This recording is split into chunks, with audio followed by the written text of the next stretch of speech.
Okonkwo was a man of ambition. He desired wealth, respect, and power. He toiled day and night on his small farm, yet his yields remained meager. Frustration gnawed at him. He yearned for a life of abundance, a life where his wives and children would never go hungry. Okonkwo sought guidance from the village elders, but their advice brought no solace. His heart ached with unfulfilled desires, a breeding ground for desperation. One sweltering afternoon, as Okonkwo rested under a baobab tree, an alluring woman approached. She was adorned with shimmering jewels and possessed an ethereal beauty that captivated him instantly. Her voice, soft as the evening breeze, whispered promises of untold riches and prosperity. All she asked for in return was his loyalty and devotion. Okonkwo, blinded by his desperation and her captivating allure, readily agreed to her terms, unaware of the sinister pact he had just made. The woman led Hassan, now known as Haruna, deep into the forest, a place forbidden after dark. The air grew thick with the scent of unknown herbs, and the eerie silence sent shivers down his spine. They arrived at a clearing bathed in moonlight. A fire crackled in the center, casting dancing shadows on the surrounding trees. The woman, her eyes glowing with an unnatural light, revealed her true form. She was no ordinary woman, but a powerful demon, a succubus who fed on the life force of men. Fear threatened to consume Haruna, yet the promise of wealth emboldened him. He knelt before the demon, offering his loyalty in exchange for her dark blessings. The pact was sealed with a drop of his blood, a crimson stain on the thirsty earth. Haruna returned home a changed man. His crops flourished, his livestock multiplied, and his wealth grew beyond his wildest dreams. He built a magnificent compound, took more wives, and became the envy of his village. His wife noticed his change in attitude, but assumed he was tired from working hard and making wealth. Little did she know, the demon wife had instructed him not to make love to anyone else but her. But prosperity came at a steep price, a price Haruna would pay for with his soul.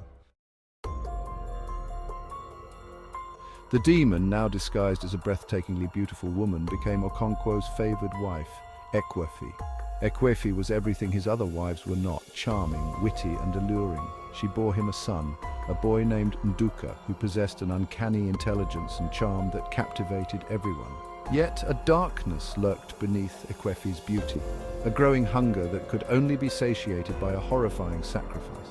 One night, Ekwefi made a chilling demand. Nduka, their firstborn, had to be sacrificed to appease the spirits that granted their newfound wealth. Torn between his love for his son and the fear of losing everything, Okonkwo succumbed to the demon's will. He convinced his other wives that Nduka had been taken by a rare illness. But the truth haunted Okonkwo's dreams, a chilling reminder of the pact he had made. As the years passed, Okonkwo's wealth continued to multiply. He fathered more children, yet none possessed the unsettling aura of Nduka. But Ekwefi remained unchanged, her beauty unyielding, her eyes holding a youthful sparkle that defied time. Okonkwo's other wives whispered amongst themselves, their suspicions growing. They spoke of strange occurrences, food disappearing from locked pantries, eerie chanting emanating from Ekwefi's hut at night, and the unsettling feeling of being watched by unseen eyes. Okonkwo's first wife, Nkechi, tried to warn him. She recounted the whispers, the strange occurrences, the fear that clung to the women like a shroud. But Okonkwo, blinded by his ambition and Ekwefi's intoxicating hold on him, dismissed her concerns. He accused her of jealousy and threatened her silence. Nkechi retreated into herself, her heart heavy with a premonition she could not shake. Section 5. A husband's betrayal. Ekwefi's demands grew bolder with time. She demanded another sacrifice, this time Okonkwo's second son, Obiora. She claimed the spirits were angered by their meager offerings, that a greater sacrifice was needed to appease them. Okonkwo, his soul already stained with the blood of one son, found himself at a crossroads. He loved Obiora, a bright and gentle boy who reminded him of a time before the darkness.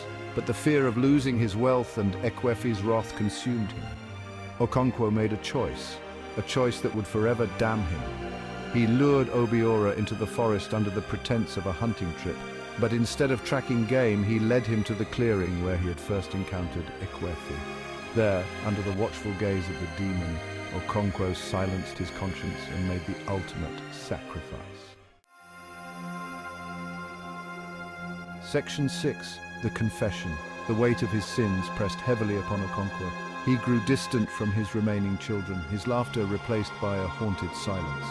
He saw Nduka and Obiora in the faces of his other sons, their innocent eyes reflecting the monstrous acts he had committed.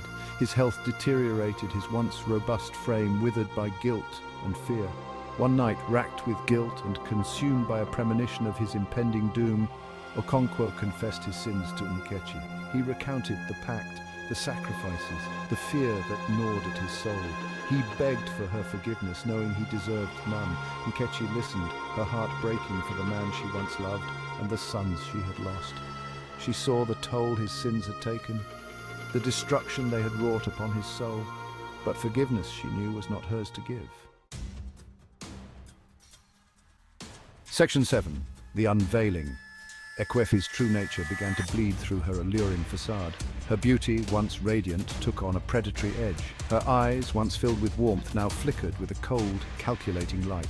She demanded yet another sacrifice, Okonkwo's youngest son, Uche. This time, Okonkwo refused.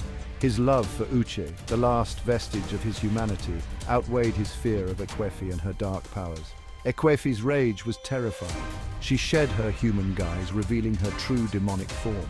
Her skin turned ashen, her eyes burned with hellfire, and her elegant hands morphed into claws that dripped with venom. She lashed out at Okonkwo, her fury echoing through the compound. But her touch, once pleasurable and intoxicating, now brought excruciating pain, a searing agony that spread through his body like wildfire. Nkechi, hearing the commotion, rushed to Okonkwo's side. She found him writhing on the ground, his body racked with pain, his eyes filled with terror. She cradled him in her arms, her heart shattering at the sight of his agony.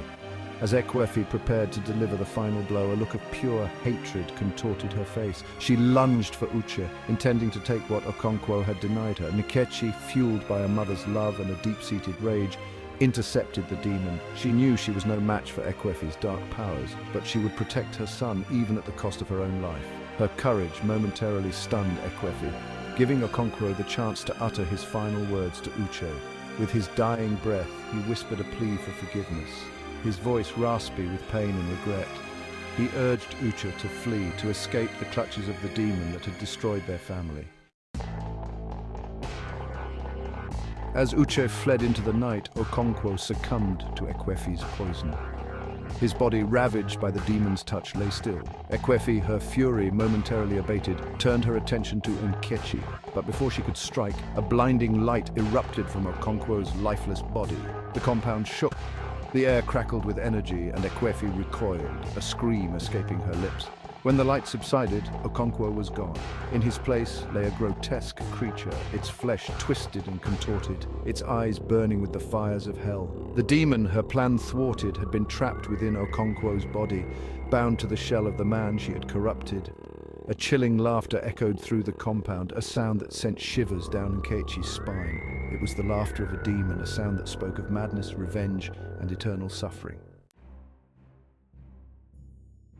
News of Okonkwo's death spread through the village like wildfire. People spoke in hushed tones, their voices laced with fear and suspicion.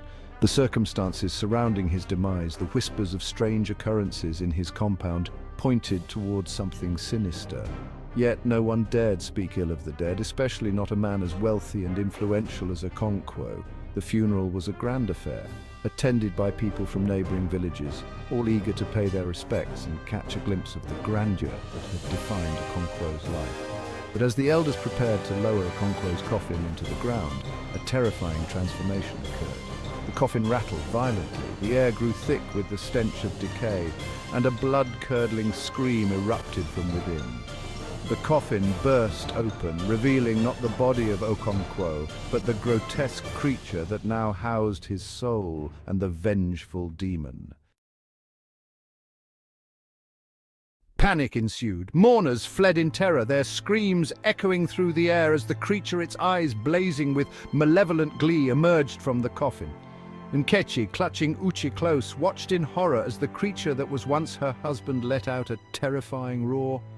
a sound that spoke of eternal torment and insatiable hunger. The villagers, their fear outweighing their respect for the dead, abandoned the funeral. They left Okonkwo, or rather the abomination he had become, standing alone at the edge of his own grave. Nkechi, knowing that her village would never be safe as long as the demon remained, gathered her children and fled. She led the remnants of her family away from the village, leaving behind the cursed wealth and the horrifying reminder of the pact that had shattered their lives.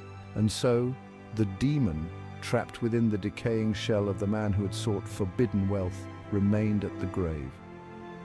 A chilling reminder that some ambitions are best left unfulfilled, and some pacts come at a price too high to bear.